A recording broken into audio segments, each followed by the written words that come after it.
আয়েশাকে ডাকিয়ে বললেন, আয়েশা পর্দা আড়ালে চলে যাও, জিবরাইল মানবের বেশে আমার কাছে হাজির হয়েছে। জিবরাইল আমিন করে বসলেন, তাই মৃত্যুর চাকরি হাতে আল্লাহ রাসূল সাল্লাল্লাহু আলাইহি ওয়াসাল্লামকে বললেন, জিবরাইল ইয়া রাসূলুল্লাহ ইয়া হাবিবাল্লাহ, আপনার কি হালত? আল্লাহ রাসূল বলেন, জিবরাইল আমার নবীর কেমন পেরেশান লাগে, আমার দুনিয়াতে অস্থির লাগে। জিবরাইল আবার চলে গেলেন। দ্বিতীয় দিন আবার ইব্রাহিম আমি আসসালাম দিলেন, আসসালামু আলাইকুম ইয়া রাসূলুল্লাহ ইয়া হাবিবাল্লাহ, আপনি কোথায় আছেন? আল্লাহ রাসূল সাল্লাল্লাহু আলাইহি ওয়াসাল্লাম জিবরাইল নবীকে বললেন, জিবরাইল আমি নবীর এমন অস্থির লাগে দুনিয়াতে, আমি নবীর ভালো লাগে না। কি বলে? আমি নবীর ভালো লাগে না।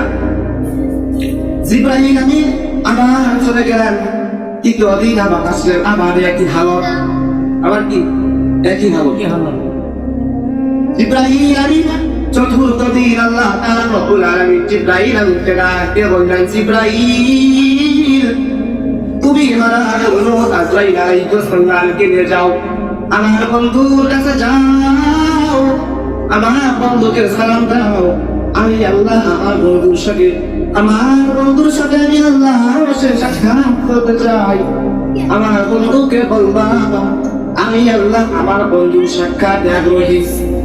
আমার বন্ধুকে সালাম দাও।